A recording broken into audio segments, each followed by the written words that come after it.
You know this relationship is draining you. You can feel it, and yet you still can't walk away. You argue, you cry, you get exhausted, but somehow you keep going back.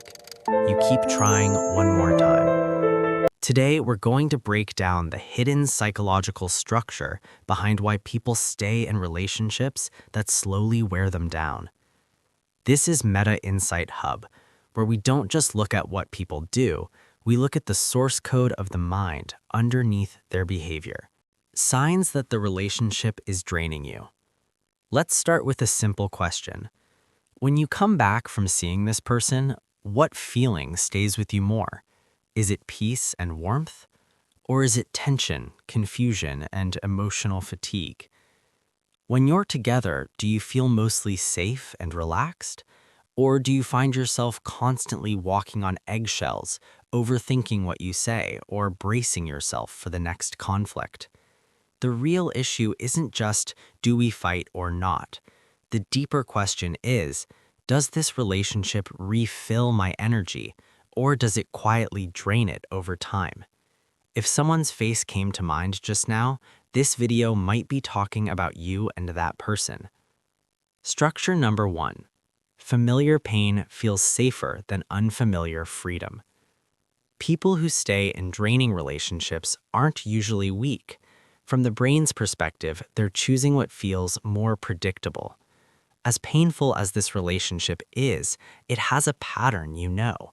You roughly know what triggers arguments, how a fight usually unfolds, how long it takes to calm down. Your nervous system is used to it. It doesn't like it, but it recognizes it.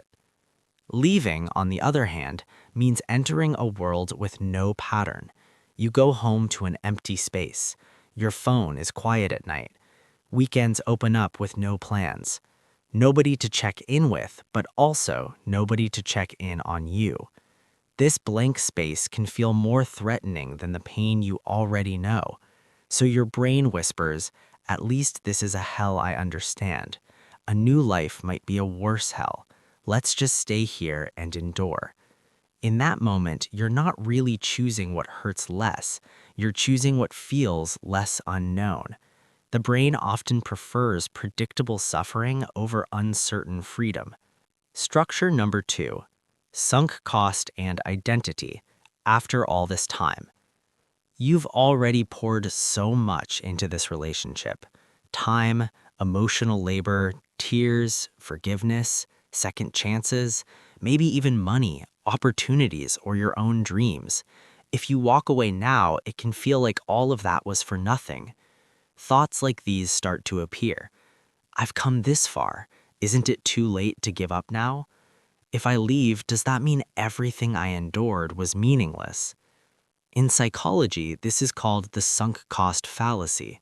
We keep investing in something just because we've already invested so much, even if it's clearly hurting us. And then it gets even deeper. Over time, this relationship becomes part of your identity. You're the one who stayed, the one who understood, the one who held everything together, the one who always forgave. So leaving the relationship doesn't feel like just losing a partner. It feels like losing a version of yourself. If I walk away, does that mean I was wrong about this person, about us, about myself?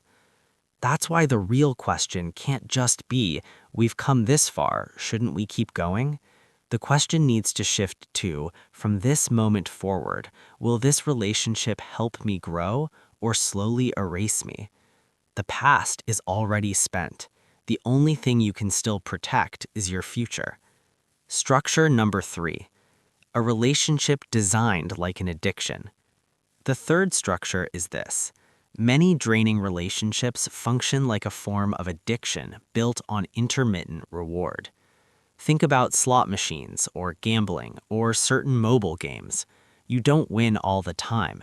You win just enough, just unpredictably enough to keep you hooked. That's what makes it addictive. A lot of emotionally draining relationships work the same way. Most days might be arguments, coldness, distance, or subtle disrespect. You feel unseen, unheard, or never quite enough. But then, right when you hit bottom, a different version of them appears. They're suddenly loving, deeply apologetic, fully present, and incredibly sweet. For a brief moment, they become everything you ever wanted. Your brain lights up and records that memory very strongly, and it tells you, see, they do love you. If we just get through this rough patch, we can have that again. It was so good that one time. Maybe it can go back to that. So you cling to the relationship not because the overall pattern is good, but because you're waiting for that one perfect, exceptional day to return. The hard question is, am I holding on to this person or to the occasional high they give me? Love and addiction can look very similar from the outside, but there is one crucial difference. With real love, you become more of yourself over time. With addiction, you slowly disappear. Ask yourself, in this relationship, do I feel like I'm coming alive or like I'm slowly fading out?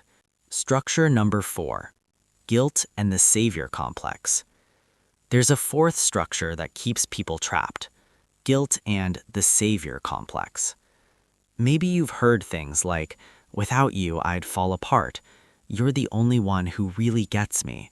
If you leave me, I don't know what I'll do. On the surface, this can sound romantic, even special, but underneath, it can become a powerful form of emotional pressure.